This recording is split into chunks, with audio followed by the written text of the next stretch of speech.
López, soy médico internista y emergenciólogo, y estamos de corazón con la Villarreal porque soy pregrado y posgrado de Villarreal. Entonces, para mí es una satisfacción enseñar a todos ustedes y que mejoremos el nivel de lo que es la parte académica de la universidad. Tenemos que resurgir, tenemos que volver a como era antes, dentro de las 2 o 3 mejores universidades, ¿no? Y la diferencia entre ustedes y cualquier otro alumno de otras universidades no es que sean más inteligentes, sino que quizás es la modalidad y la forma como plantean su estudio. Entonces, en ustedes está de que podamos sacar a Villarreal adelante. Para que no tengamos problemas con internet, voy a cortar la parte de imagen y vamos a dedicarnos a hacer la teoría. Bien, esta primera teoría que me toca dictar es importante porque está dentro del contexto del examen general que realizamos en lo que es la evaluación del paciente neurológico. Entonces, clave es importante que obviamente tengamos el conocimiento, ¿no? Este tema de fases, actitud y marcha básicamente es la primera parte que enfrentamos frente al paciente de cualquier patología, y más la patología neurológica, que es la que nos brinda mucha semiología rica en este sentido. Bien, entonces vamos a cuáles son los objetivos que tenemos con ustedes. Es que se adquieran ustedes la destreza de la evaluación ectoscópica neurológica, ¿no?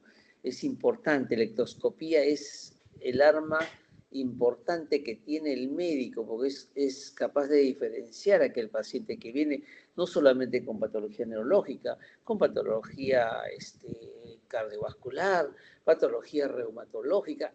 La ectoscopía es clave, ¿no? Por eso yo llamo criollamente, el médico es un gran chismoso cultural, o sea, sabe, tiene que ver y percibir todo para poder empezar a definir frente a qué paciente estamos y qué es lo que necesita de nuestra parte. ¿Bien?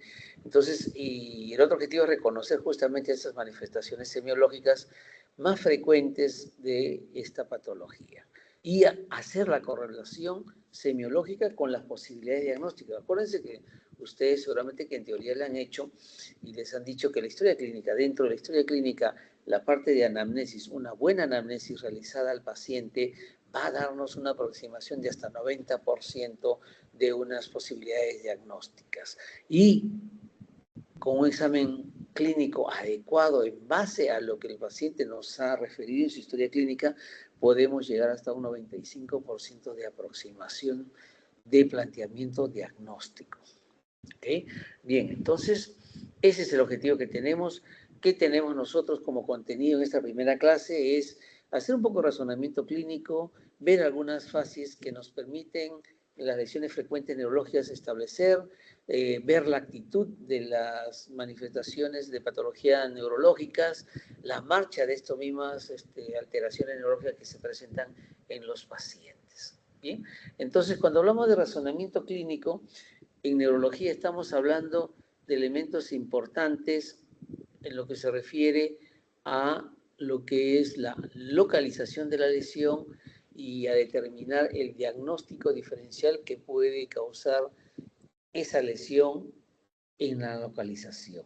Es decir, si yo localizo la lesión, tengo que determinar diagnósticos diferenciales. Nunca vamos a poder tener un solo diagnóstico. Ojo, porque tenemos que aprender a hacer lo que se realiza, el diagnóstico diferencial, ¿no? Siempre tenemos que abrir un abanico de diagnóstico diferencial para poder establecer lo que es el diagnóstico definitivo. ¿Bien? Y esto de localización de la lesión está en base a ¿qué? A signos y síntomas. ¿Y qué cosa es signos y síntomas? Signos y síntomas es lo que están haciendo ustedes en la base de esta formación semiológica, ¿no? Que es la semiología. Bien, entonces, cuando empezamos a ver al paciente, ese paciente que ingresa con nosotros, que ingresa caminando, vamos a tener la opción de ver, es un paciente que tiene, cómo está su facies, ¿no? ¿Qué expresa su facies? ¿Cuál es la actitud? ¿Cómo llega el paciente? ¿No? Llega en decúbito dorsal, en decúbito, digamos, ventral, llega en silla de ruedas, ¿no? Y la marcha, ¿cómo es la marcha si el paciente camina?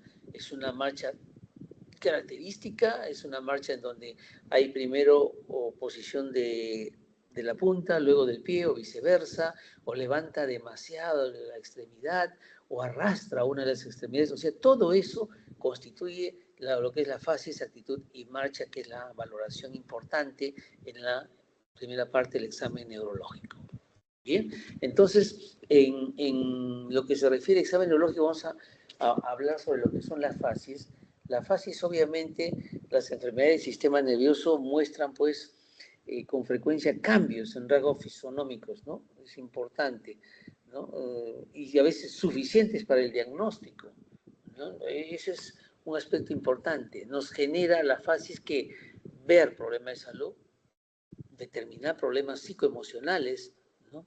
Y esto básicamente a través de ¿qué? De una inspección, ¿no? Y para la inspección, ¿qué necesitamos? Ver la simetría facial, si está simétrico, y la expresión que trae la facies de ese paciente. Vamos a mostrarles algunas de las facies características de patologías neurológicas, ¿no? Una de las cosas que van a ver y tienen que aprender a diferenciar es la presencia de ptosis palpebral, ¿no? La ptosis palpebral, obviamente, pues, nos implica ¿qué? La lesión del tercer nervio craneal, ¿no? Si ustedes se recuerdan bien, ¿no? Entonces tenemos que ver, ustedes visualizan ahí, obviamente, miren el ojo derecho, el ojo izquierdo, el cual estoy señalando con el puntero, cómo está el párpado más caído del lado izquierdo que el lado derecho, ¿ok? Pero no solamente se queda, ptosis palpebral, no. Tenemos que ver cómo está el ojo propiamente. Está hacia afuera, o sea, hay un estrabismo divergente. Estamos hablando de la lesión del tercer nervio craneal puro. Nos estamos comprometiendo lo que es el músculo recto interno, ¿no? Que es el que inerva el tercero. O si tenemos que hay un estrabismo convergente asociado a esta ptosis palpebral, entonces vamos a decir que hay una lesión del sexto nervio craneal, ¿no? O sea, no solamente se explora la ptosis, sino cómo están los músculos oculares, o sea, la lesión del tercero en este caso, o la lesión del sexto que produce el estrabismo convergente. Acuérdense que el nervio sexto es el que va a inervar la función del motor ocular externo, que es el que permite hacer, digamos, la oposición al tercero y mantener central el ojo. Bien, esa es la primera fase asimétrica que podemos empezar a aprender. La presencia de ptosis palpebral, en la cual tenemos que explorar la lesión de tercero, la lesión de sexto si está presente. Otra de las características de las facies que tenemos que tener es de la y lo van a ver con mucha frecuencia, es la lesión del nervio craneal que va a producir la parálisis facial. ¿Okay? Bien, entonces ustedes ven en esta imagen, van a ver ustedes que hay una asimetría, ¿cierto? Una asimetría entre lo que es la hemicara derecha y la hemicara izquierda, ¿no? Igual en esta foto. Entonces, ¿cuál es la característica? Si ustedes agudizan un poquito acá, van a ver que hay una pérdida de las líneas frontales, va a haber una apertura ocular mayor que la del lado sano, ¿no? Incluso hay un poco de caída de ceja de este lado en relación al otro. Hay la pérdida, ustedes ven acá en el surco nasogeniano muy bien, acá está borrado el surco nasogeniano. Miren esa comisura labial izquierda y la comisura labial derecha. Hay caída de la comisura labial derecha, ¿no? Signos que nos están diciendo de que hay una parálisis facial. ¿Y de qué nervio es dependiente? Del séptimo nervio craneal, ¿no? Entonces, es importante estas características, ¿no? En relación a la simetría, ¿no? Lo que llama la atención, si ustedes cuando ven así, a un paciente, incluso cuando normalmente parpadeamos, cuando parpadea, este ojo permanece abierto, ¿no?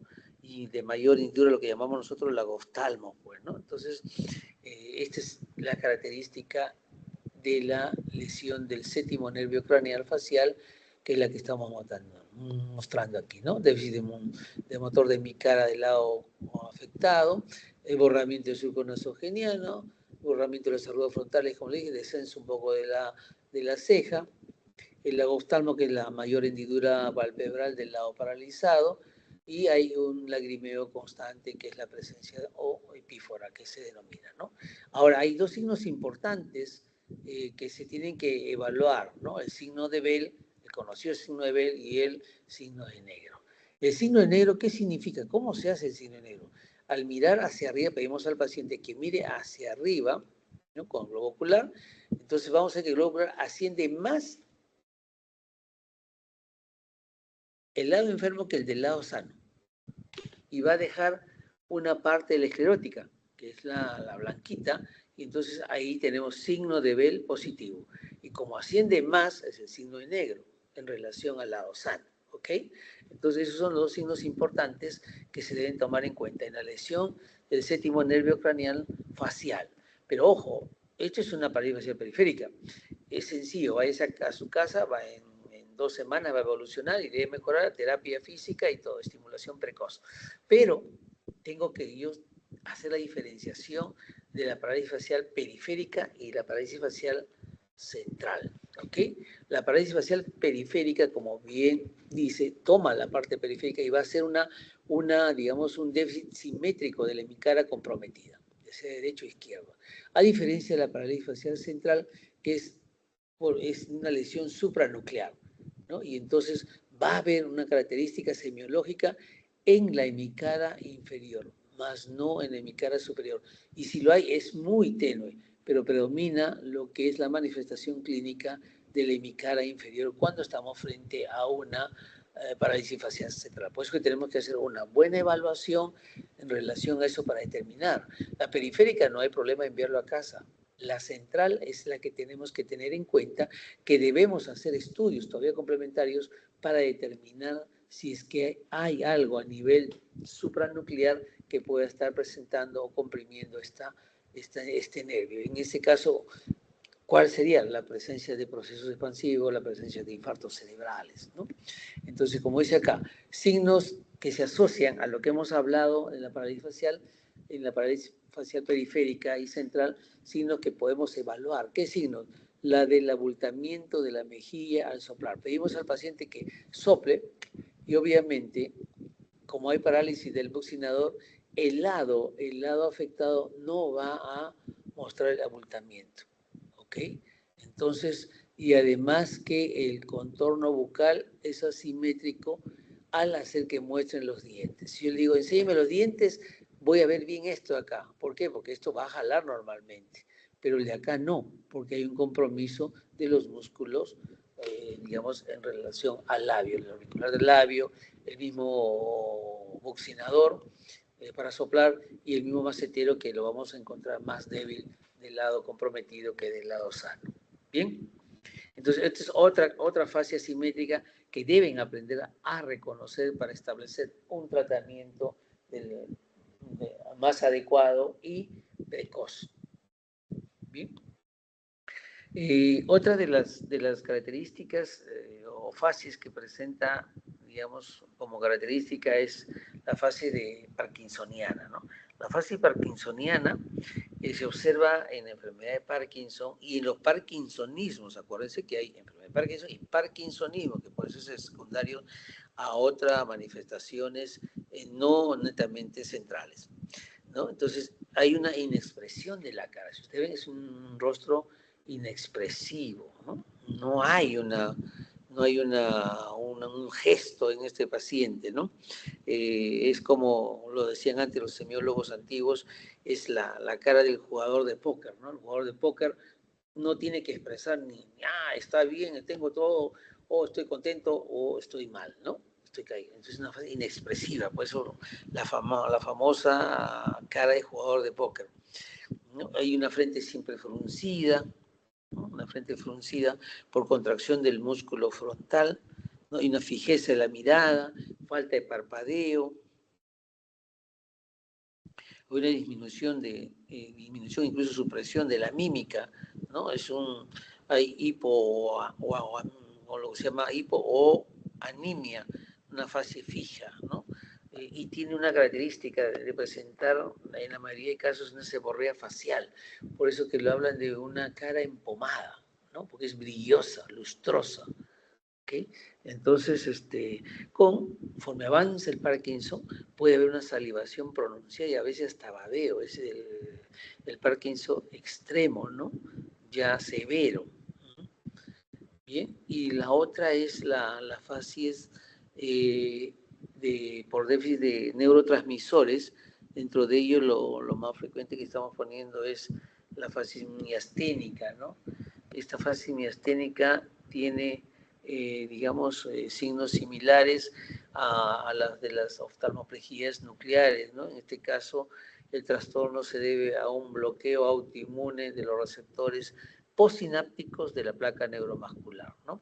Y acá, ¿qué observamos? Observamos de que hay tosis palpebral bilateral, ¿no? Es una cosa importante. Tosis palpebral bilateral, ya vayan pensando en la posibilidad de neurotransmisor dentro de ellos miastenia grave, ¿no? A veces asimétrica. El enfermo lleva la cabeza hacia atrás para poder ver, digamos, lo libre que puede dejar la tosis, ¿no? Como tratando de ver, porque ambos ojos tienen tosis. Hay movimientos oculares lentos y agotables. Hay borramiento de surcos nasogenianos, ¿no? Bilaterales. Puede haber estrabismo y en la severidad puede haber lo que se denomina inmovilidad ocular, ¿no? Y esto obviamente se asocia pues a una debilidad progresiva, ¿no? En el día a día de toda la musculatura propiamente dicha. Las fases de Claude Bernard Horner las pongo acá porque es una de las características en la cual el paciente viene, debuta con tosis palpebral, ustedes ven a ojo derecho, ojo izquierdo, tosis palpebral, ¿no? Y esto básicamente, ¿por qué? ¿Por qué ocurre digamos, la tosis palpebral? Este síndrome se origina porque hay una parálisis del plexo simpático del lado afectado. En este caso, si tengo el lado izquierdo característico, el lado izquierdo del plexo simpático está afectado y produce una tosis palpebral parcial por parálisis del músculo liso, que se denominaba Müller, ¿no? Desde el párpado superior. Además, ¿qué hay? Hay miosis, pero porque hay un predominio del parasimpático del tercer par craneal, del tercer nervio craneal. Hay una enoftalmia, hay una disminución de la hendidura palpebral. Y una característica importante de este síndrome de Horner es que hay anhidrosis, ¿no? Siempre cuando tengan estos pacientes pregunten, ¿no? Vean, ¿hay miosis, hay migrasis? Si hay miosis es, digamos, ¿es reactivo o no reactivo? Y pregunten si hay sudoración, que es una característica de Claude Bernard Horner, ¿no? Claude Bernard Horner hay anhidrosis de toda la zona frontal, de esa hemicara, ¿no? Entonces es importante poder determinar, acuérdense que en la causa de lo que es el Claude Bernard Horner está dentro de su etiología los tumores, ¿no? Y tumores de origen mediastinal o pulmonares, básicamente, ¿no? Entonces, es por eso que cuando muchas veces llega el paciente con tosis, no lo evalúan bien y tomografía y lo mandan al neurólogo. No hay nada en la tomografía, claro, no hay nada, pero si empezamos a ampliar síntomas de que hay tosis parcial, el tiempo que presentó, hay anhidrosis o no, hay miosis o no hay miosis, entonces todo eso nos va a orientar a que probablemente sea una patología no neurológica. Entonces hay que pedir también una tomografía de origen, un estudio de imagen pulmonar para detectar si es que hay o no hay alguna alteración, digamos, neoplásica de fondo. ¿Okay? Bien, la otra que no se ve con mucha frecuencia es la parálisis pseudovulvar, ¿no? O supravulvar, como se llama. Hay una ausencia de expresión, hay una ausencia de expresión, pero está interrumpida sin motivos por crisis de llanto. Esa es la característica. ¿Okay? Y con frecuencia la boca está semiabierta constantemente, dejando escapar la saliva. Y se vincula a un compromiso bilateral, pues por eso de las motoneuronas centrales o suprabulbares, ¿no? Entonces, cuando tenemos esta fase, no hay antecedentes ni inicio como un Parkinson o parkinsonismo, una de las posibilidades es que haya un compromiso bilateral de motoneuronas centrales suprabulbares. La facies encefálica básicamente se las he puesto porque una característica en la cual se presenta es secundaria a un proceso sistémico, ¿no? Entonces el paciente presenta un rostro, un aspecto somnoliento, estuporoso, una facies no expresiva pero secundaria a un proceso y generalmente pues procesos severos tipo sépticos que van a dar una manifestación sistémica con compromiso de sensorio. ¿Bien? La facies tetánica, que ya no se ve mucho, ustedes no han tenido, digamos, la oportunidad, pero sí, quien habla sí ha visto tétanos, ¿no? Entonces, la facies es bien característica, pero de todas maneras tienen que ustedes saber por qué, porque puede presentarse, acuérdense que el tétano no solamente está en la ciudad, está en nuestro campo. En nuestro campo muchas veces no hay un buen patrón de esquema de vacunación y puede afectar en los trabajadores que ejecutan esta labor frente a elementos con óxido donde se queda ahí el Clostridium tetani. Entonces, la característica de esta facies es que presenta, y esto se da primero por una contractura marcada de todo lo músculo de la cara, ¿no? Y hace expresivo a la famosa risa sardónica, ¿no? Por eso le llaman fase de risa sardónica, ¿no? En donde la frente se arruga, las cejas y la sala de la nariz se elevan, el ángulo externo del ojo se pliega, todo por lo cual da a la parte superior de la cara una expresión de dolor. Si ustedes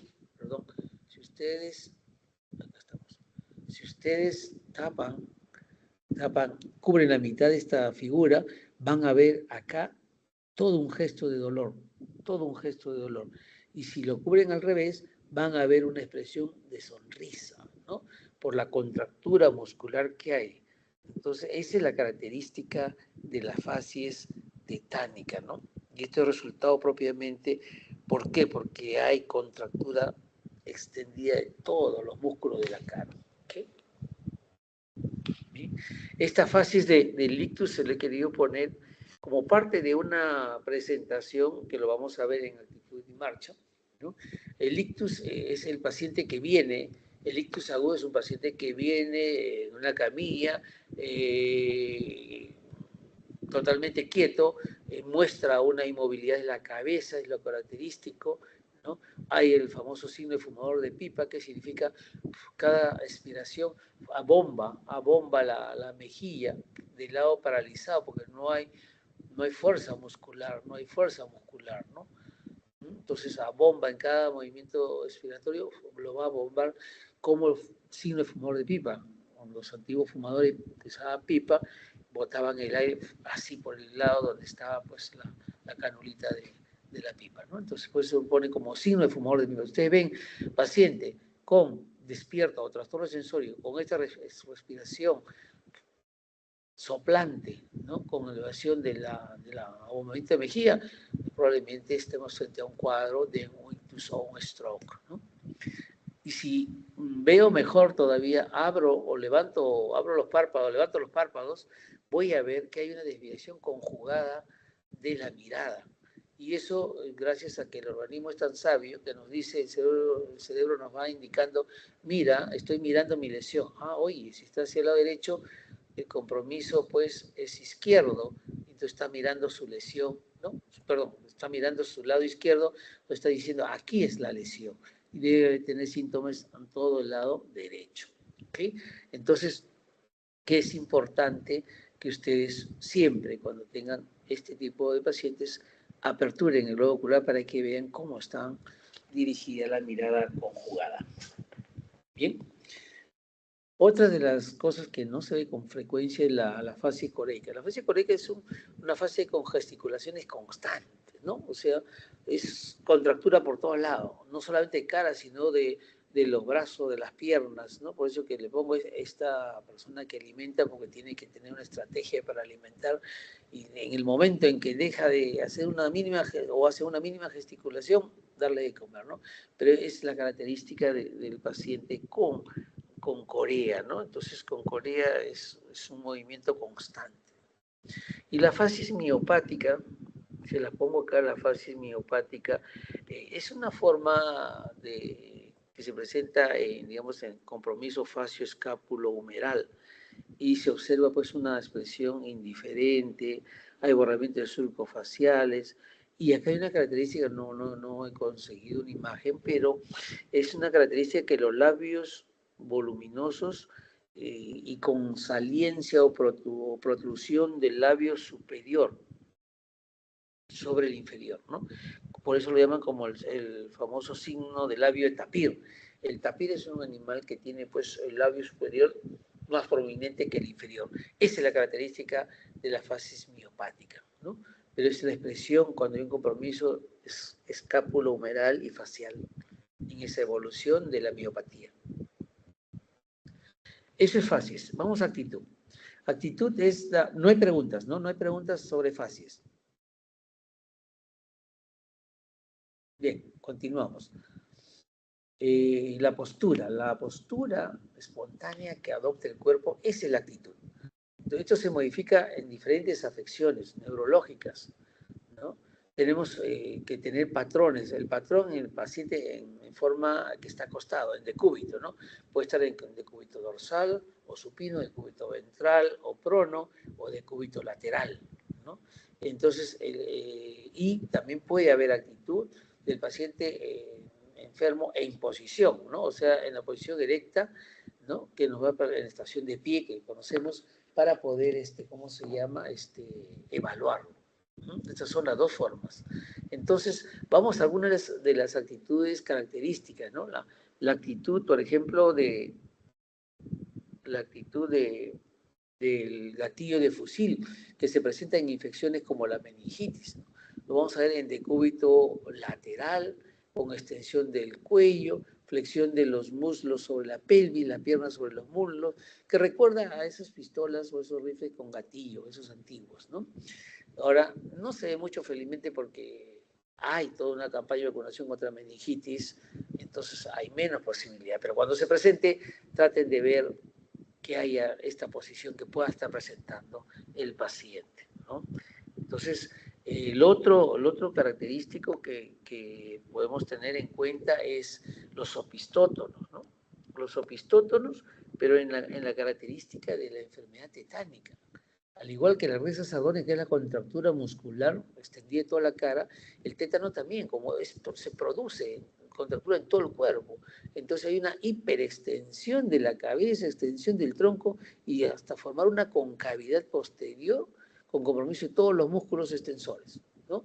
Esa es la característica del opistótono. Opistótono, tétano, o compromiso severo de la musculatura, ¿no? Y eso es evidente porque el tétano, cuando tenemos un paciente con tétano, el estímulo de luz o el estímulo auditivo, o sea, un sonido fuerte, podría generar incluso esta manifestación. Y lo hemos tenido la oportunidad de ver hace años, incluso en el Rebadiati, cuando trajeron un paciente con trastorno de sensorio y, ¿cómo se llama? Y fiebre, que era trabajador en el campo, ¿no? Trabajador en una zona periférica de Lima, nada más, manipulando metales. Y al pasarlo de la camilla de la ambulancia a la nuestra, presentó pistótonos. Una de las características. Y se planteó y se confirmó la presencia de tétanos en ese paciente. ¿Puede presentar el tétanos también pleurostótonos? Claro que sí, ¿no? Pleurostótonos es la actividad donde predomina una mitad, ¿no? Y la característica es que inclina la cabeza sobre el hombro descendido, el tronco está incurvado en forma lateral, ¿ok? Y en prostótonos es, digamos, la flexión intensa ya de cabeza sobre el pecho de los miembros inferiores en contacto con el tronco. es la manifestación extrema, ¿no? Lo característico, que personalmente puedo decir, ¿ha visto pistótono? Sí, he visto pistótono por tétano. Otras actitudes que hay que tomar en cuenta es cuando hay un stroke o un ictus agudo, ¿no? Cuando hay una lesión piramidal. Ya les hablé de la fascia, la simetría facial, el ahogamiento de la mejilla al respirar, ¿no? El signo fumador de pipa. Y esto se lo paso así, se lo pongo ahí como un ejemplo, no es que el paciente venga caminando con un ictus o un stroke agudo, ¿no? Puede venir, pero arrastrando, obviamente, ¿no? La extremidad paralizada del miembro superior, como se ve acá, está pegado al tronco. Y si este paciente estuviese en una camilla, el lado sano coge al lado enfermo para que no se caiga, como es el instinto de conservación del ser humano, ¿no? Entonces lo coge, y por eso que tenemos que la extremidad paralizada está pegada al miembro, el miembro está pegada al tronco, ¿no? En una flexión del antebrazo sobre el brazo, hay una hipotonía, que es la primera etapa del stroke, ¿no? El miembro inferior extendido, y hay una leve rotación interna del pie. Si lo vemos echado, vamos a ver que el pie está caído, pues, ¿no? Está caído con una rotación interna. Ese es un stroke agudo o una lesión piramidal aguda. Esa es la actitud que puede tomar. Puede venir acá en silla, porque la realidad nuestra es que no hay ni camilla, a veces lo pasan del taxi a la silla de ruedas y lo vemos en esta posición. Esta no es una invención, esta caricatura, esta imagen, es a veces realidad, cuando no tenemos donde colocar al paciente y tenemos que evaluarlo, y tenemos que evaluarlo bien al paciente que viene en silla de ruedas. Okay. Bien, la otra forma de presentación es las paraplegias, ¿no? La paraplegia flácida y la paraplegia espástica. La paraplegia flácida, donde las masas musculares pues están pegadas, como dice, aplastadas sobre la camilla, sobre el colchón, ¿no? La punta de los dedos de los pies está en caída, porque hay una paraplegia, que es la abolición de movimientos de las extremidades inferiores. Puede haber cuadriplegias o tetraplegias. Cuando hay compromiso, pues hay el mejor ejemplo, Guillain-Barré, por ejemplo, ¿no? O cuando hay una crisis miasténica severa con compromiso, o cuando hay una lesión en trauma cervical. O sea, todo esto puede constituir manifestaciones, actitudes de plejías en el paciente. Espástica, cuando hay esas contracturas de extremidades en extensión, en flexión, ¿no? Flexión a nivel de cadera, de rodilla, flexión de pies sobre las piernas, y eso lo vemos bastante en los pacientes con PCI, con parálisis cerebral infantil, o con secuelas de alguna patología neurológica con compromiso neuromotor. Otra actitud importante, hemos visto la fascia de Parkinson, ¿no? La fascia de cara de jugador de póker, con una fascia lustrosa seborroica, cara empomada, ¿no?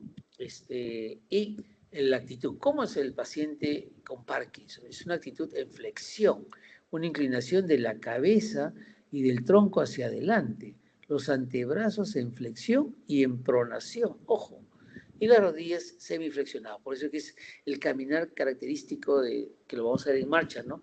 Del Parkinson. Ya tenemos fascia y ya tenemos actitud. Luego vamos a ver la marcha del Parkinson. La otra actitud, la ataxia, ¿no? La ataxia es la inestabilidad corporal. Hay ya sea anteropulsión, o sea, pulsión hacia adelante, retro hacia atrás, lateropulsión a los lados, ¿no? Hay una ampliación de la base de sustentación, las piernas están más separadas, ¿no? De lo habitual, y entonces empieza ese movimiento en bamboleo que se llama en el paciente.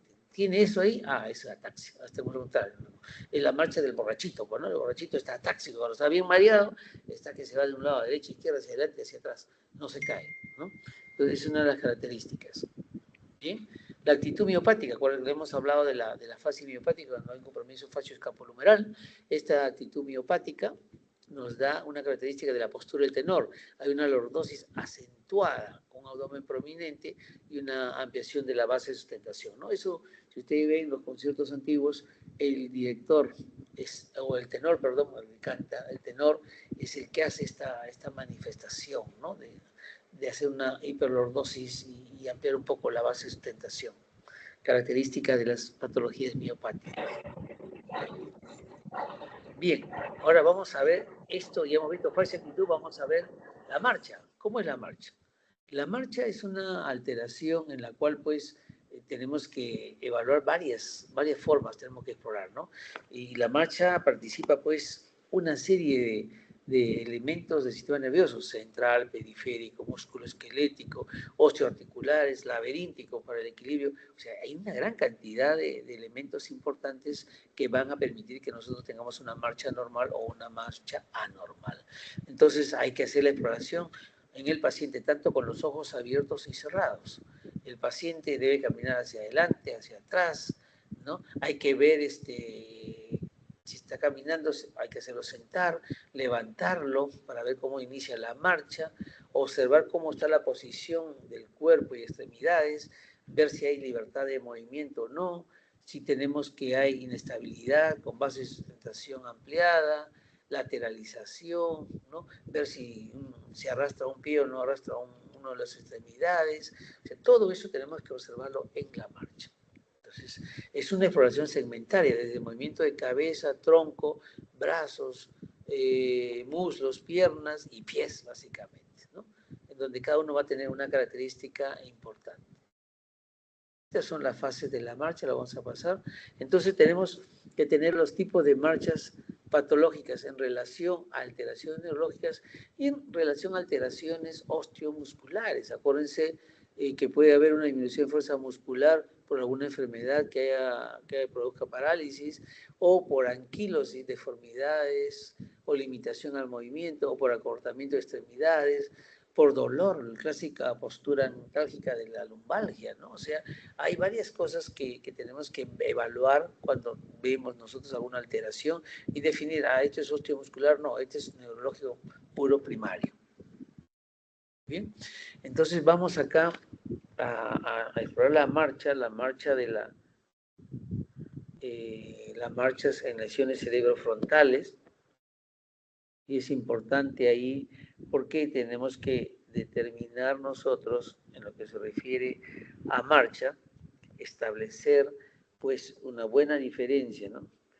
Entonces, ustedes saben que durante la marcha normal los miembros inferiores avanzan, ejecutan alternativamente movimientos de flexión, extensión. O sea, todas esas características tenemos que empezar a evaluar. Entonces, acá, como ustedes ven tenemos dos tipos de marcha, la marcha práctica, ¿no? La marcha práctica, que es la pérdida, como dice ahí, de la habilidad de usar los miembros. O sea, lo aprendió a caminar, pero no lo puede hacer, porque hay dificultad para iniciar la marcha, hay dificultad para hacer giros, los pasos son cortos e inestables, ¿no? Y es una marcha práctica, pero si sabe caminar, sabía caminar, sí, ahora ya no lo sabe, porque ya no perdió digamos, la noción como para cómo camino, ¿ok? Por eso que es dificultad para iniciar la marcha. Y para incluso usted venga hacia la derecha, no va a poder hacerlo. ¿Okay? A diferencia de la marcha que se denomina astasia abasia, que es la dificultad para mantenerse de pie y caminar. Tienen movilidad voluntaria, ojo. Por ejemplo, ustedes lo evalúan al paciente en la cama, no parece ningún compromiso o un compromiso pléjico, ¿no? Mueve las extremidades, flexiona, extiende, pero si ustedes lo ponen de pie y no se sostiene, se cae, ¿no? Como que pone los pies y no los puede levantar, no los puede levantar. Esa es la que es la marcha de astasia abasia. ¿Okay? Dentro de las marchas espásticas está la famosa marcha del segador, ¿no?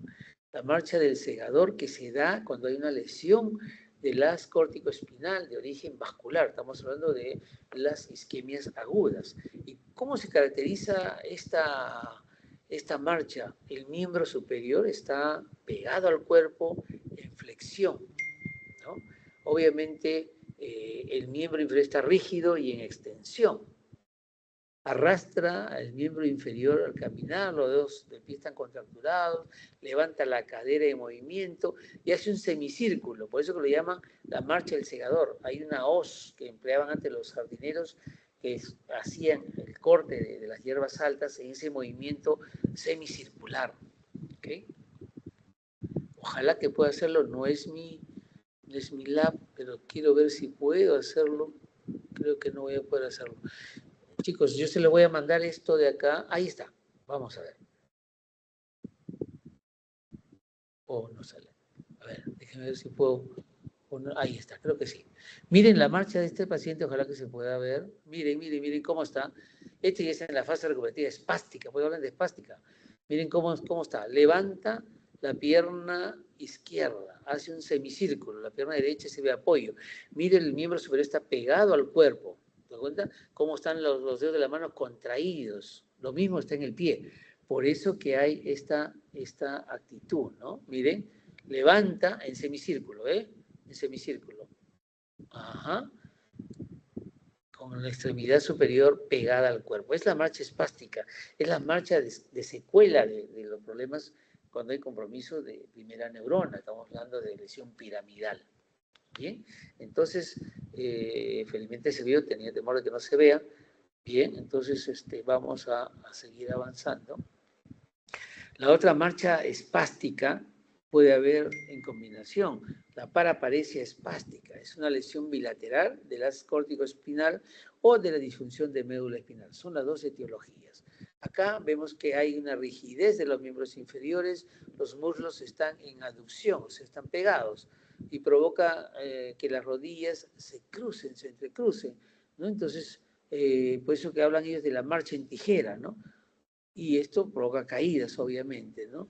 Entonces, dan pasos lentos y cortos por las características que hemos mencionado, de la aducción de muslos y las rodillas que están bien pegadas e incluso se entrecruzan o se cruzan cuando hay, digamos, caminatas, por eso que lo hacen lento.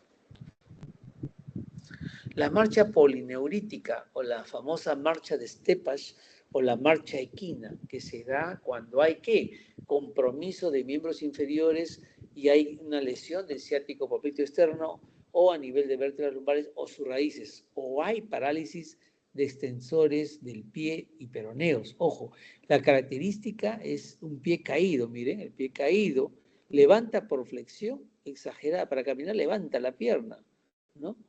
Tanto la pierna y levanta cadera y rodilla. Y cuando el pie cae, golpea los dedos del pie, sonido característico, y el pie roza el piso. Es como la marcha de los caballitos, ¿no? La marcha de los caballitos es la punta, ¿no? De punta, caen los dedos del pie y arrastra, y arrastra.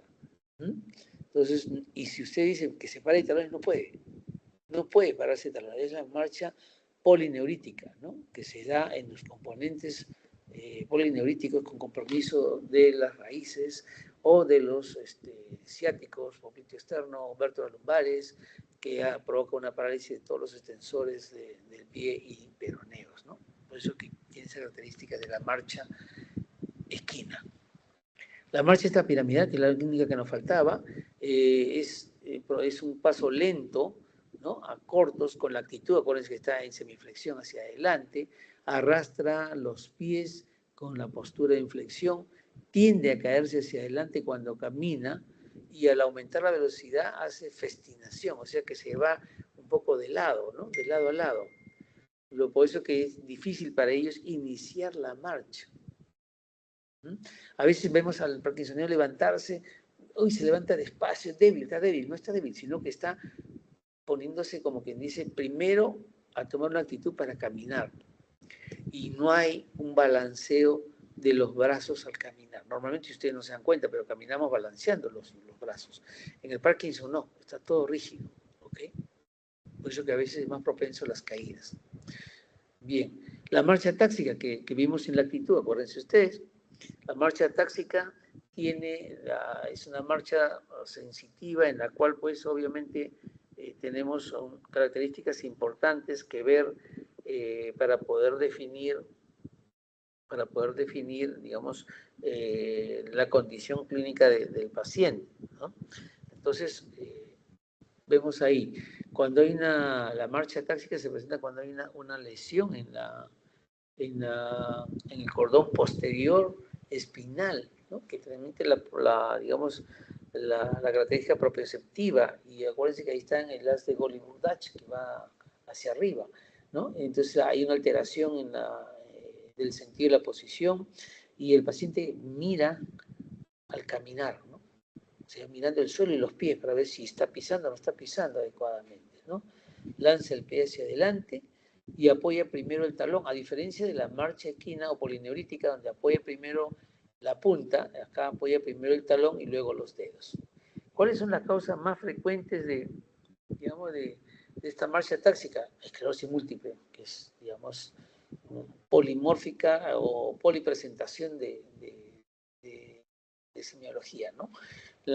Después la presencia de tarde dorsal o las neuropatías periféricas. O sea, marcha táxica donde hay talón y luego pie, punta de pie, ¿no? Entonces, y que esté mirando al caminar, la probabilidad es una neuropatía periférica de enfermedades, entidades que van a producir lo que es esta marcha táxica.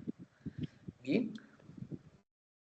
Dentro de la ataxia tenemos que ver, ¿es cerebeloso o no cerebeloso? La marcha de los trastornos cerebelosos, obviamente, tiene una característica, ¿no? Porque el cerebelo tiene una serie de conexiones, y eso lo vamos a ver en la clase de síndrome cerebeloso, ¿no? Hay una ataxia tanto con ojos abiertos o cerrados, ¿no? Es igual. En cambio, en la marcha táxica de los trastornos no cerebelosos, mejora. Si está con el ojo abierto, va a mejorar. Va a haber una marcha con menos inestabilidad, pero, ¿cómo se llama? En el atáxico cerebeloso, con ojos abiertos, ojos cerrados, está inestable, irregular, titubeante. Si ustedes le dicen caminen de forma derechita trazando una línea imaginaria, no lo van a poder hacer. Va a haber un balanceo de un lado hacia el otro y va a irse como la marcha del beodo, ¿no? Del ebrio, ¿no? Y podemos hacer hacia adelante, hacia atrás, formar una estrella imaginaria que podemos, al realizarlo con indicaciones de caminar hacia adelante, hacia atrás, hacia adelante, hacia atrás, vemos que puede ser esa imagen imaginaria de la estrella.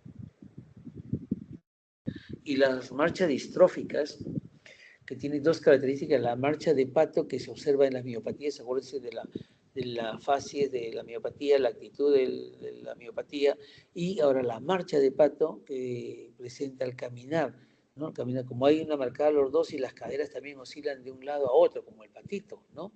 No puede fijar la cadera por la debilidad de los músculos glúteos, ¿ok? Por eso básicamente ejerce ese movimiento en pato. Y lo severo, en estados avanzados de miopatía, la marcha del sapo, en donde el enfermo no puede mantenerse de pie, ¿no?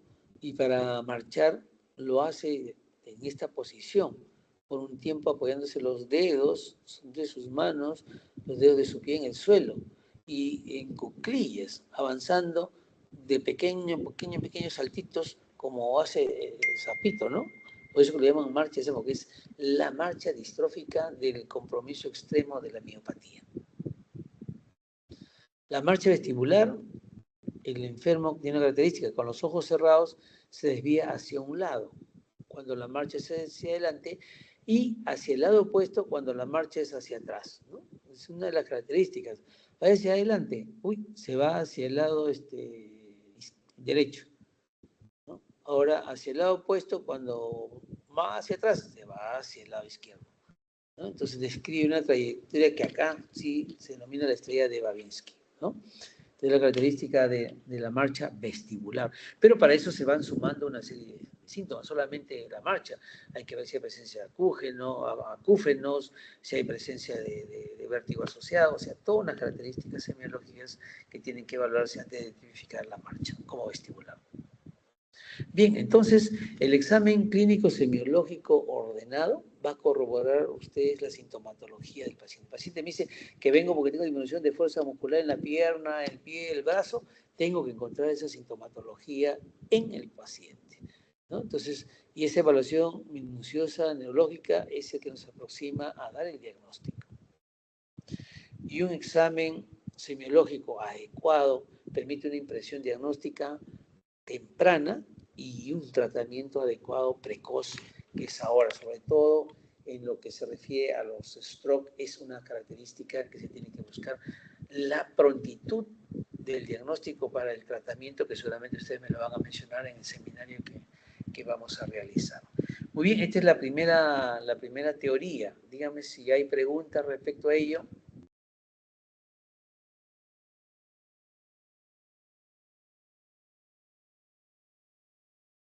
No, doctor. No, doctor.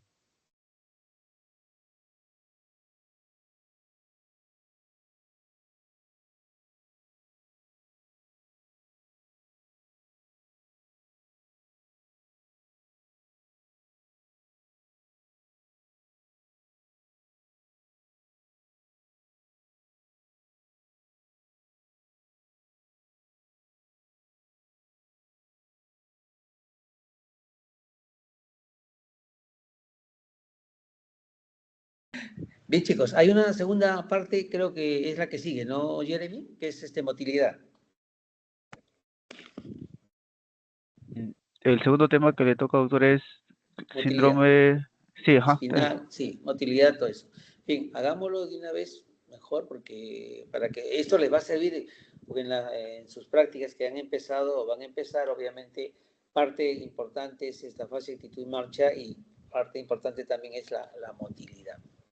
Tenemos tiempo, ¿no? Estamos bien, ¿no? Sí, doctor, sí. Ya, estoy esperando que termine de cargar. Ven mi pantalla, ¿no? ¿Están viendo mi pantalla? Sí se ve, doctor, sí se ve la pantalla. Ya, quiero que cargue porque este es un poquito pesadito, creo, está demorándose en cargar. Vamos a ver si ojalá que no estamos en mi lab. Ya está, listo. Bien. Entonces, vamos dentro de los objetivos, como siempre, para mí es importante que ustedes adquieran esa destreza en la evaluación neurológica. Perder el miedo de enfrentar a un paciente neurológico. Ese neurológico es muy temido, ¿no? Uy, me equivoco, no sé, de repente fallo. No. Están ustedes en la etapa de aprender y preguntar a sus docentes toda la duda que tengan. No se queden con la duda, pregunten. Si el docente no sabe, con seguridad que va a buscar y le va a dar la respuesta al día siguiente de la práctica o la práctica siguiente, ¿no? Entonces, esto es importantísimo. Y siempre es ser ordenados en las maniobras de evaluación de motilidad, ¿no? Y establecer bien la correlación de los hallazgos neurológicos con los síntomas que nos da el paciente para establecer un diagnóstico adecuado. Bien, entonces empezamos con motilidad. La motilidad, como ustedes saben, es la capacidad de desplazar el cuerpo en el espacio, todo o parte del cuerpo. Y esto se logra mediante lo que es la contracción de los músculos que ejercen presión sobre las placas óseas, pero esto obviamente en relación a nuestra máquina central que es el cerebro, ¿no? Entonces, esto es un aspecto importante que debemos siempre considerar. El examen motor de motilidad tenemos que hacerlo en lo que es la motilidad cinética y la motilidad estática, ¿no? La motilidad cinética, que es la contracción crónica, y la estática, que es la que mantiene la actitud, ¿no? En motilidad cinética tenemos movimientos voluntarios, que están dados por la vía piramidal, involuntarios por la vía extrapiramidal, movimientos reflejos, arco-reflejos, sistema medular, que tienen ustedes una clase sobre eso, movimientos automáticos, también sistema extrapiramidal, también tienen una clase, creo, con el doctor Carbonell. Y la motilidad estática, que es la que mantiene actitud, es la postura, el tono muscular. Acá juega un papel importante cerebelo y el sistema extrapiramidal, ¿ok? Entonces vamos avanzando. Este es un repaso rápido, nada más anatómico, que no voy a detenerme en esta diapositiva. En las vías motoras, ¿cómo viene? La vía piramidal viene desde la primera motoneurona, o sea, neurona de la corteza cerebral, ¿no? Cilindroejes, hace los movimientos más finos, más complicados y voluntarios que podemos realizar, ¿no? Y es propia de nuestra especie. No hablamos de especies superiores, porque de repente hay una especie superior a la nuestra, no sabemos, pero es la característica de la especie humana. Yo lo considero así como especie humana, ¿no? Y la vía está piramidal, que está, digamos, son movimientos instintivos, automatizados. Y la vía terminal común, estos tres aspectos de las vías motoras, que está efectuada por la segunda motoneurona, ¿no? Que está en el asta anterior de la médula y de ahí salen los cilindroejes que forman parte de estas raíces, plexos, y termina en las fibras musculares por la placa motora, ¿no? Entonces, estos son los tres componentes de la motilidad de la persona. ¿Okay? ¿Bien? Entonces, el examen de la motilidad comprende exploración. O sea, hay que ver cómo está el músculo, trofismo, la forma, cómo está el tono muscular, ver la actividad voluntaria de fuerza, evaluación de fuerza muscular, la involuntaria, reflejos, actividades, eso no lo vamos a tocar porque tienen un capítulo ustedes de reflejos, pero vamos a centrarnos en trofismo, en tono muscular y en motilidad activa o evaluación de fuerza muscular. Bien, entonces el trofismo,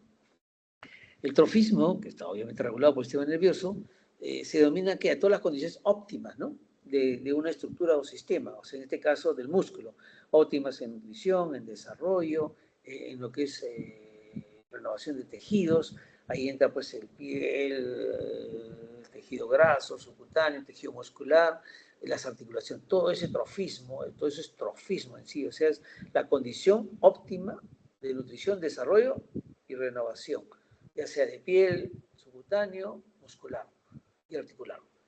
Y dependen básicamente de las motoneuronas periféricas. Ojo, eso es importante. Entonces, en el trofismo vamos a tener algunos aspectos importantes. Vamos a realizar, ustedes saben que la semiología en el examen clínico es inspección, palpación, ¿qué más es? Percusión y ocultación, ¿no? Entonces, aquí empleamos la inspección. La inspección es comparar, siempre el examen muscular es comparativo, comparar simétricamente ambos lados del cuerpo, ver si hay aplanamiento, hay ahuecamientos, hay abultamientos en las masas musculares, los músculos de la cara, los músculos del hombro, de los pies, de la pelvis, perdón, ¿no? Ver si hay, cómo están las partes distales de la mano, la región tenar y hipotenar, ¿no? Los músculos interóseos. Entonces, todo eso es inspección, nada más. No estamos tocando, inspeccionando. La técnica, obviamente, pues, es mirar estas extremidades. Hay técnicas diferentes que ustedes pueden emplear, pero la cosa es que se realicen, ¿no? Una técnica es mirar hacia abajo a lo largo del eje, sostener los brazos extendidos y juntos, y comparar, ¿no? O sea, cojo las dos manos y comparo ambas extremidades, ¿no? Para ver cómo están en trofismo, si están bien o no, y si noto o noto alteraciones en la estructura muscular u ósea que corresponde de cada extremidad. La palpación se evalúa la masa muscular, el contorno, la consistencia muscular, ¿no? Son, digamos, de una condición semielástica, un ratito, chicos, déjenme apagar este fondo. Semielástica y obviamente al tocarlos, al palparlos, recuperan luego su forma al descomprimirse, ¿no? Acá tenemos que ver si hay hipertrofia, si hay pseudohipertrofia o si hay atrofia, ¿no? La hipertrofia, obviamente vamos a ver un crecimiento más de lo normal de los músculos y de consistencia dura. La pseudohipertrofia lo vemos como esos juguetes gelatinosos, ¿no? Como esas serpientitas así blanditas que hay, así lo vamos a ver la pseudohipertrofia. Y la atrofia, obviamente, la consistencia es muy suave y pulposa, ¿no? O sea, ya demasiado. Y la tercera evaluación de trofismo es mediante lo que es la medición, ¿no? Tenemos que tener siempre a mano 1 centímetro, tengan a mano, chicos, para evaluar si hay o no hay hipertrofia y atrofia, ¿no? Entonces se tienen que poner puntos fijos de referencia. Puedo poner puntos fijos, digamos, distancia para arriba o para abajo del olecranon, de la espina ilíaca anterosuperior o de la rodilla, ¿no? Para poder evaluar en simetría lo que es la presencia de alteraciones hipotróficas, atróficas o hipertróficas, ¿no? Las extremidades se colocan en la misma posición y en relajación. Acuérdense que hay que determinar esas condiciones de hipertrofia, atrofia o pseudohipertrofia para poder ir relacionando a lo que el paciente nos pueda haber, digamos, suministrado en su historia clínica. ¿Bien? Comparativamente, acuérdense que a veces puede haber una enfermedad neurodegenerativa atrófica, vamos a encontrar una extremidad más delgada que la otra, pero tienen que ser medidas en forma simétrica, por eso que ustedes tienen que poner los puntos en los cuales van a tomar de referencia para compararlos. Entonces, en cuanto al trofismo, tenemos ahí dos patologías, una amiotrofia de origen neurogénico y de origen no neurogénico semiopático. En esta amiotrofia de origen neurogénico tenemos condiciones importantes. Tenemos que hay una lesión de motoneurona periférica de la vía piramidal 1. Son asimétricas y a predominio distal. Acuérdense, son asimétricas y a predominio distal. Y están asociados a disminución de fuerza, hipotonía o atonía. Hay arreflexia osteotendinosa, ausencia de alteraciones sensitivas y hay presencia de fasciculaciones, ¿ok? O sea, la amiotrofia de origen neurogénico, las características es que es asimétrica, es distal y hay disminución de fuerza, hay hipotonía o atonía, hay arreflexia y hay fasciculaciones. Y esto debe a una lesión motoneurona periférica de la vía piramidal.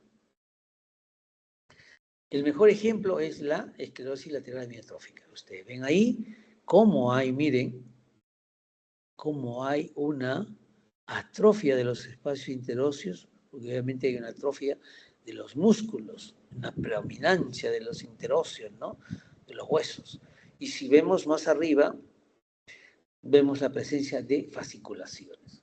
¿Qué son fasciculaciones? Son contracciones clónicas, breves, ¿no? que se presentan algunos haces de fibras musculares, ¿no? En forma aislada, en reposo, sin hacer desplazamiento de los segmentos, y corresponden a la activación de fibras, unidades musculares obviamente, y que se ven en forma visible en la superficie. ¿Se puede inducir? Sí, con una percusión suave puede inducirse a que haya fasciculaciones. Pero también es normal presentar fasciculaciones cuando tenemos la contracción tónica. Por ejemplo, si ustedes estiran las extremidades, las piernas, las extienden bien, hacen tonicidad, van a ver que pueden tener fasciculaciones y está dentro de lo normal. ¿Okay? Pero en estas patologías muchas son espontáneas y a veces son tan tenues que basta dar una percusión suave para poder tener opción de evidenciarlo. ¿Ya? Entonces, patología de neurona motora periférica, fasciculación. Y la miotrofia de origen no neurogénico, sino miogénico, la debilidad es mayor que la emaciación, ¿ok? Y es proximal y simétrica, a diferencia del neurogénico. Los reflejos óseo-tendinosos y la fuerza están en relación al grado de atrofia. No hay compromiso sensitivo, no hay fasciculaciones, pero sí se pierde la respuesta idiomuscular, ¿ok? Eso es una cosa que sí hay que tener en cuenta, en consideración. Entonces, y hay varios tipos de amiotrofia o atrofia, ¿no? De origen miogénico,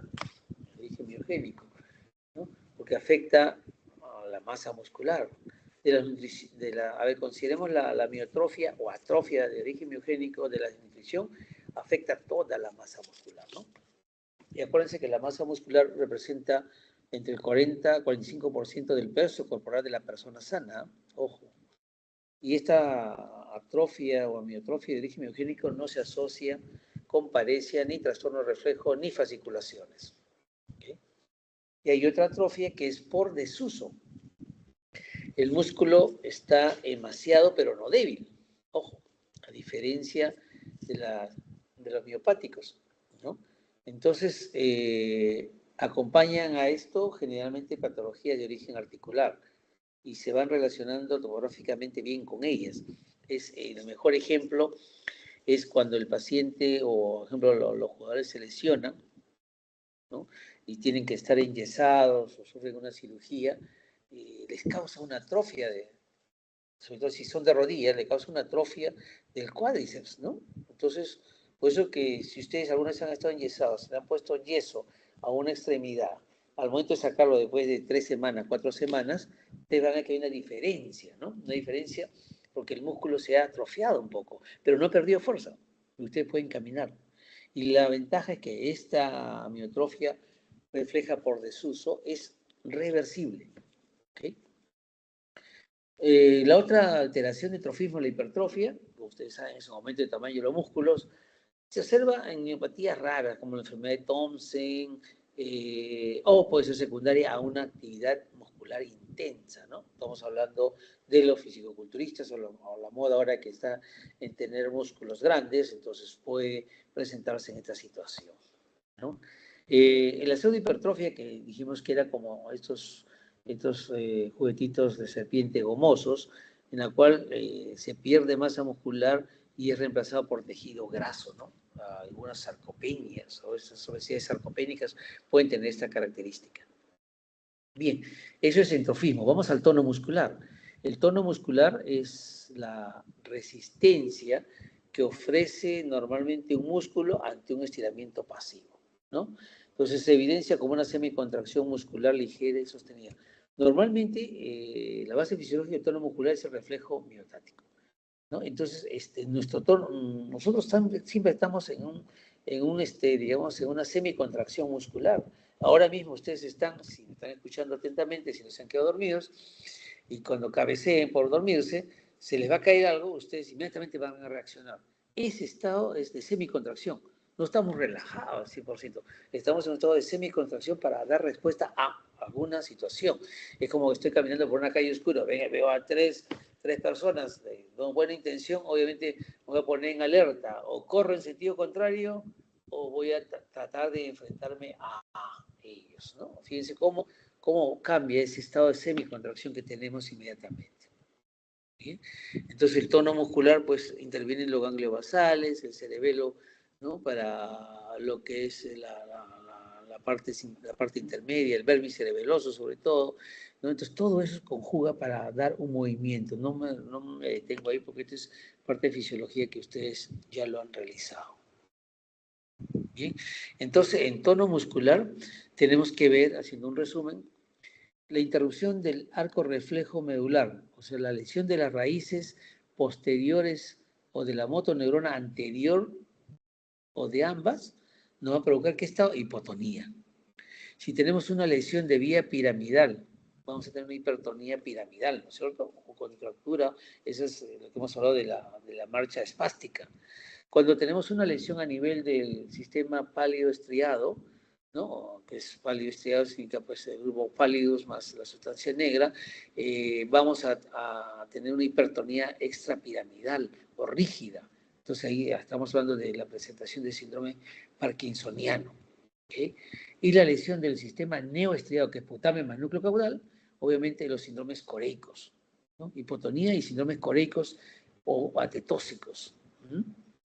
La lesión del cerebelo y vías cerebelosas nos va a dar hipotonía. Los síndromes cerebelosos, acuérdense que son hipotónicos, atáxicos, hiperkinéticos, ¿no? Por eso que hablamos de una hipotónico ataxo hiperquinesia, ¿no? Entonces, es un poquito para fijar cuando tengo lesiones dónde puede estar el compromiso de acuerdo al hallazgo de hipotonía, hipertonía y todo eso. Entonces, ya hemos visto trofismo, tono muscular. Tono muscular es palpación, ya hemos visto. Ahora vamos a ver fuerza muscular. Vamos a ver la exploración de la motilidad. La exploración de la motilidad, la inspección de todos los músculos, y también hay que considerar acá algunas maniobras de la esfera meningia, ¿no? Ya sea buscando rigidez o la manera de carne y eso lo vamos a ver en las siguientes diapositivas. El tono muscular, la exploración se hace mediante la inspección, palpación, la motilidad pasiva y la extensibilidad, ¿no? La inspección es ver todo lo que hemos hablado, ¿no? Cómo están los relieves musculares, las formas musculares, si están aumentadas o no, ¿no? Definidas, ya sea hipotónicas o hipertónicas. La palpación sabemos que se hace con la cara palmar de los dedos perpendicular al eje del músculo, ¿ok? Y vamos a evaluar la consistencia. Es blanda, flácida, hipotónica. Es aumentada, hipertónica, ¿no? Esto acá no hay problema, es sencillo. Vamos a la motilidad pasiva. La motilidad pasiva es la motilidad efectuada por nosotros, por el explorador, ojo, acuérdense, de los diferentes segmentos corporales y vamos a recoger los datos de cómo está el tono muscular y el estado osteoarticular. Y la extensibilidad es la máxima separación posible entre sus puntos de inserción, ¿no? O sea, podemos encontrar que hay una reducida en contracturas musculares, aumentada en laxitud ligamentaria. Entonces, son 4 exploraciones de tono muscular. Inspección, palpación, que ya lo conocemos, la motilidad pasiva, que es la que hacemos nosotros mediante órdenes para ver todo lo que los diferentes segmentos corporales en que hacen el tono muscular. Y la extensibilidad lo vamos a determinar mediante lo que es la famosa capacidad de moverse o de desplazar un segmento, ¿no? De un lado a otro lado. Bien, el tono muscular entonces, la exploración del tono muscular mediante las maniobras de pasividad. ¿Cuáles son las maniobras de pasividad? La maniobra de pasividad a nivel de miembro superior está en relación al baloteo. ¿Qué es eso del baloteo? Ahora mismo ustedes pueden tomar su mano de la muñeca, se toman la muñeca y empiezan a sacudir, ¿no? Entonces ustedes van a ver los movimientos cortos que realizan. Igual en miembro inferior, a nivel de tobillo, ustedes toman el tobillo y empiezan a hacer sacudidas, como dando una rotación al tobillo, para poder ver si hay flacidez, no hay flacidez. De repente, al tomar la muñeca a la mano y al hacer esto, comparativamente, vamos a ver que una mano es mucho más hipotónica que otra. ¿Ok? Y las maniobras de sensibilidad a nivel de miembro superior, lo que les decía a ustedes, es que buscamos la flexión del antebrazo sobre el brazo. Es decir, normalmente la muñeca no va a chocar con el hombro. Ustedes hagan esa prueba, no va a chocar con el hombro, a menos que haya una hiperelasticidad, ¿no? Ese es en la flexión del antebrazo sobre el brazo. En la flexión del brazo sobre el pecho, normalmente el codo, cuando ustedes flexionan y pasan no va a pasar, lo ponen hacia el tórax, no va a pasar la línea media del tórax, no lo va a pasar. Háganlo y no lo va a pasar. Extensibilidad del miembro inferior está en relación al paciente en decúbito dorsal, la flexión de la pierna sobre el muslo. Normalmente el tobillo no va a chocar con la región isquiática. Es la prueba talón isquio. ¿Okay? Miren, tenemos ya algunas pruebas que tenemos que empezar a consignarlo en nuestra evaluación. ¿Okay? Entonces, el baloteo para ver si hay estado de hipotonía, hipertonía. En la muñeca, tomando la muñeca y dando sacudidas en la mano, miembro superior. Inferior, a nivel del tobillo, haciendo rotación para tratar de sacudir los pies. Y la maniobra de extensibilidad es ver en la flexión del antebrazo sobre el brazo, que la muñeca no llegue al hombro, y en lo que es codo, a nivel de tórax, no debe pasar la línea media. En miembro inferior está la prueba de talón isquio, ¿no? Flexionando lo que es la pierna sobre el muslo, el talón no debe llegar al isquio.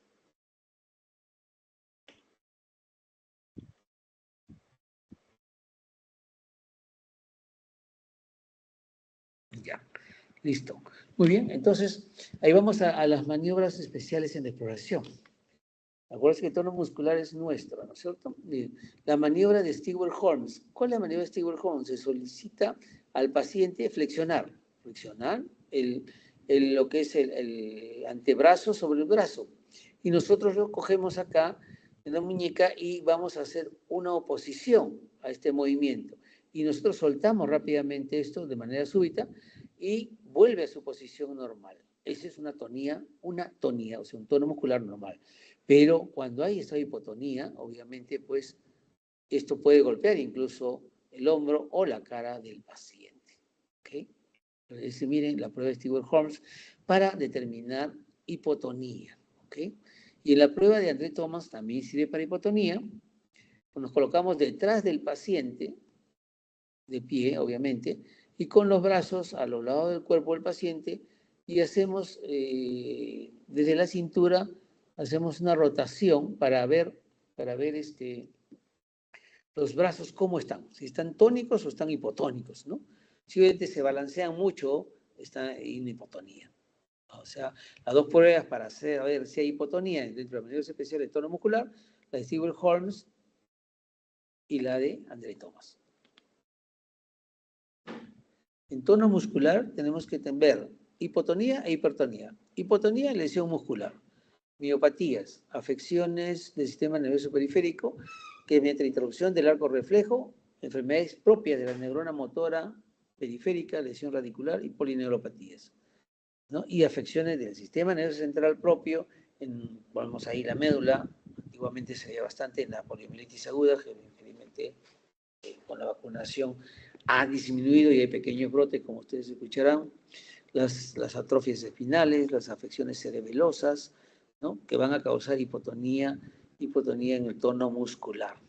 Hipertonías, básicamente, cuando hay lesión piramidal en la fase espástica, la lesión de primera motoneurona, es una actitud de hemiplegia, ¿no? El famoso signo de la navaja. Ahora vamos a verlo si hay una imagen.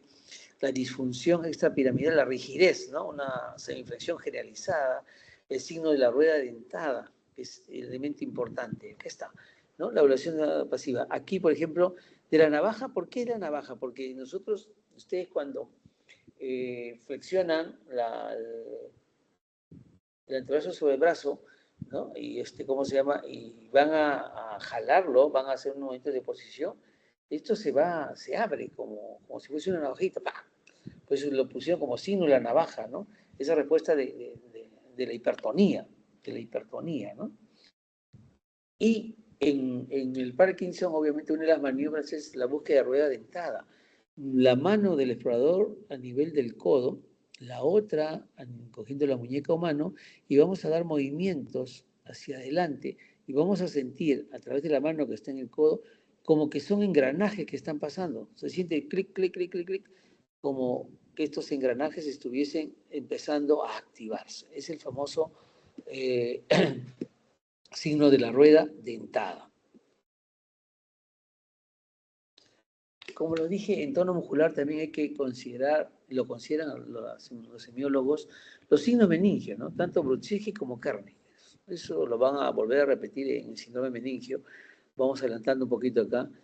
Maniobra Brunelleschi superior es la clásica que tenemos, ¿no? La flexión de la cabeza hacia adelante, pegar la barbilla hacia adelante, y va a haber una flexión de las extremidades inferiores. ¿Okay?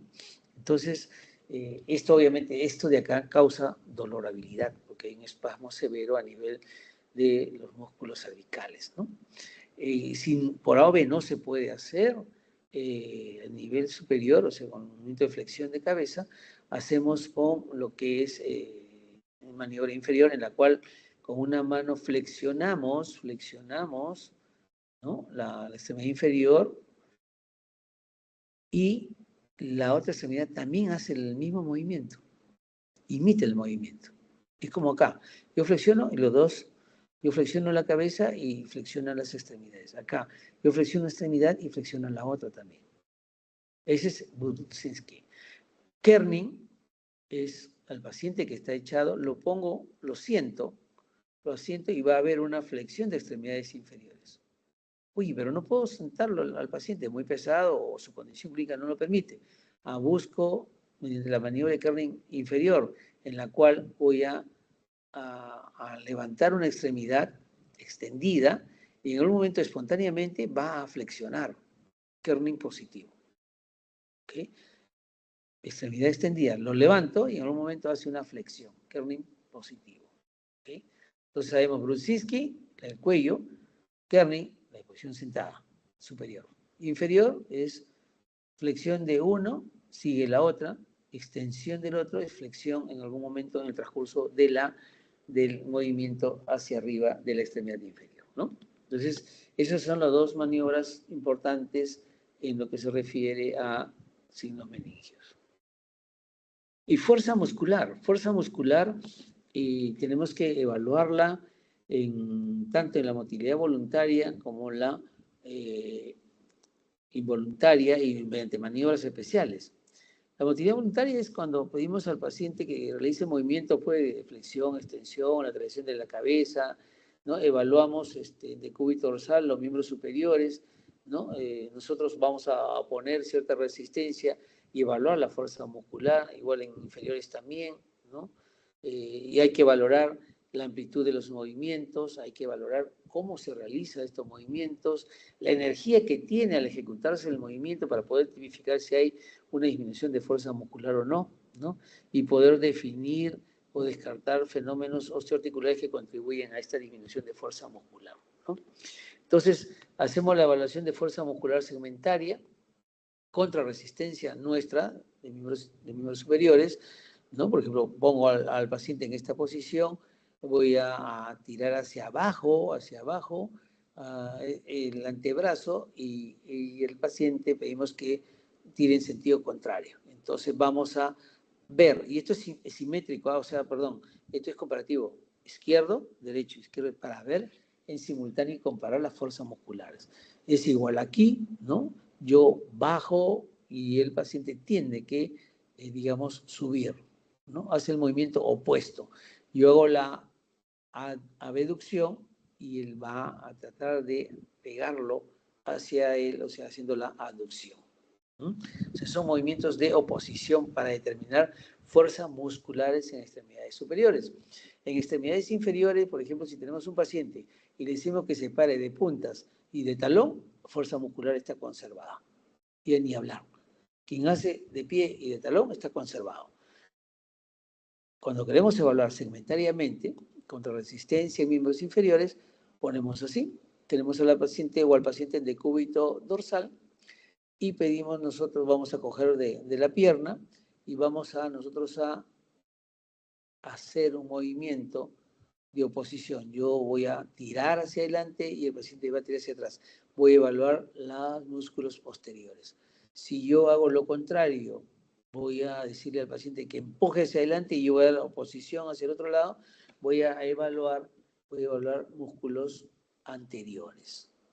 Quiero ver músculo de cadera, hago la fuerza muscular a nivel de la tibia, tracción medio, a ver, digo, levante y yo hago posición, ya estoy evaluando músculos de la región de cadera. Bien, entonces eso es importante para determinar si hay o no hay grado de compromiso de fuerza muscular.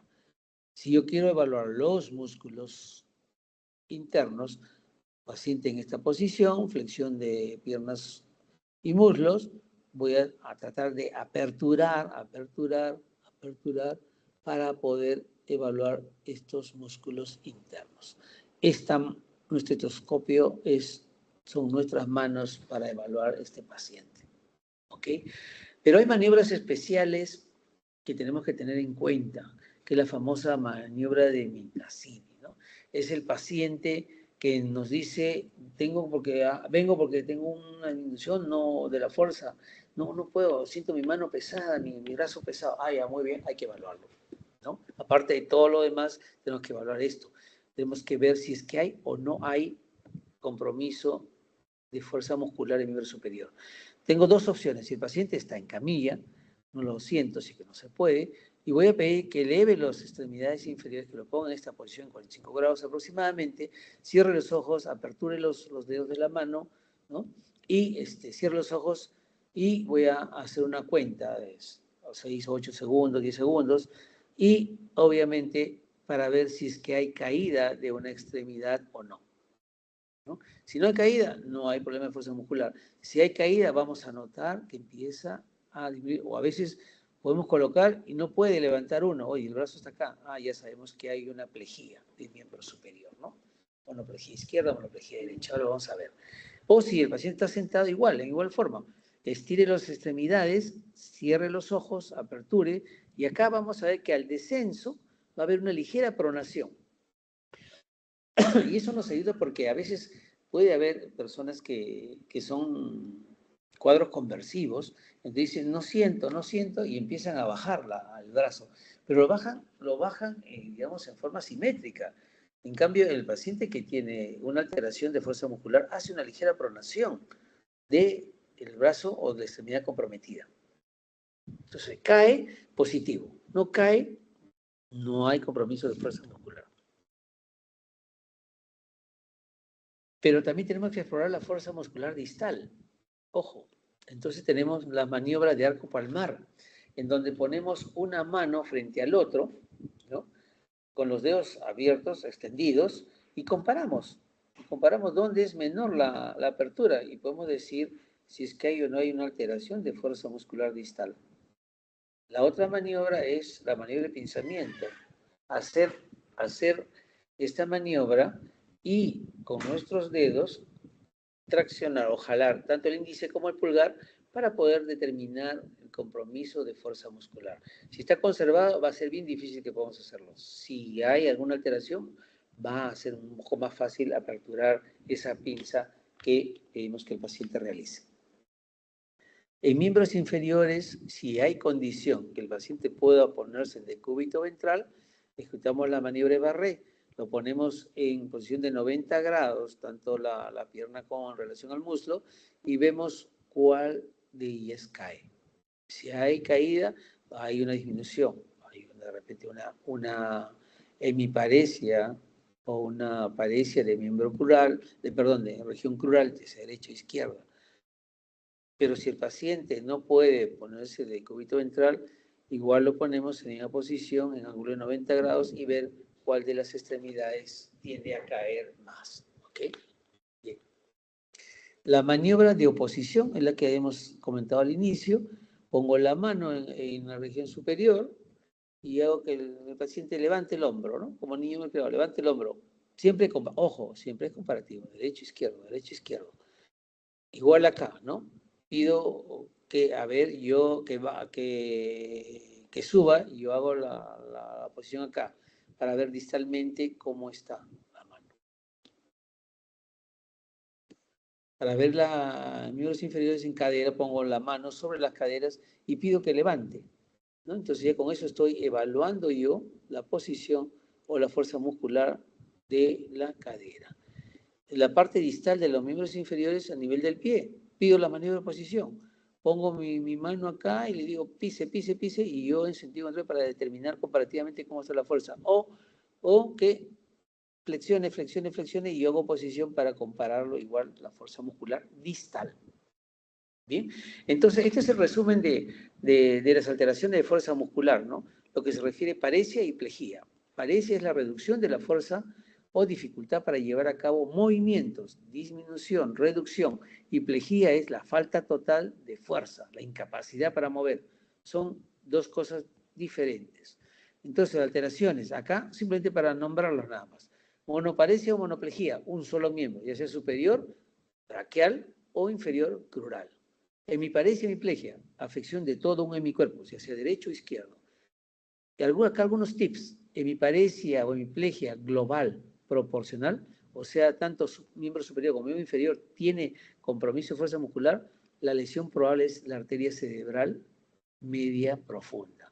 Pero si tengo lo mismo, hemiparesia o hemiplegia, a predominio braquial, ya estamos hablando de que hay marcado en miembro superior y cara, y más que en miembro inferior, la cerebral media superficial es la que probablemente esté lesionada.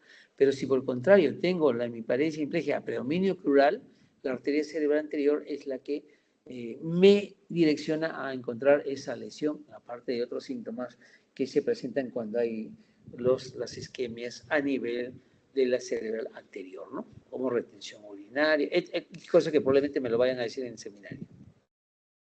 Entonces, este es un poco el resumen de cómo pueden encontrar y cómo tipificar. Ojo, no se olviden, no vayan a poner hemiparesia a monoparesia. Monoparesia es una sola extremidad superior, braquial, o monoparesia crural, si estábamos hablando de extremidades inferiores.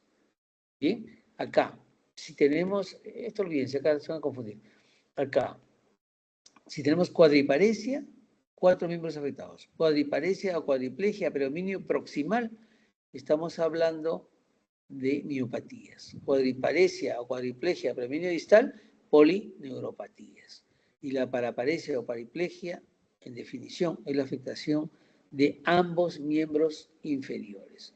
Pero ¿qué pasa cuando se afectan ambos miembros superiores? ¿Cómo lo llamo? ¿Paraparesia y miembros superiores? No, es disparesia de miembros superiores, ¿ok? Esa es la característica. Acuérdense, ¿está paralizado miembros superiores? Disparesia de miembros superiores. ¿Está paralizada o hay una disminución de fuerza muscular en miembros inferiores? Ahí hablamos de paraparesia o paraplegia. Y cuadriplegia, ya podemos hablar, incluso de paraparesia, podemos hablar de predominio, pero no nos confundamos más.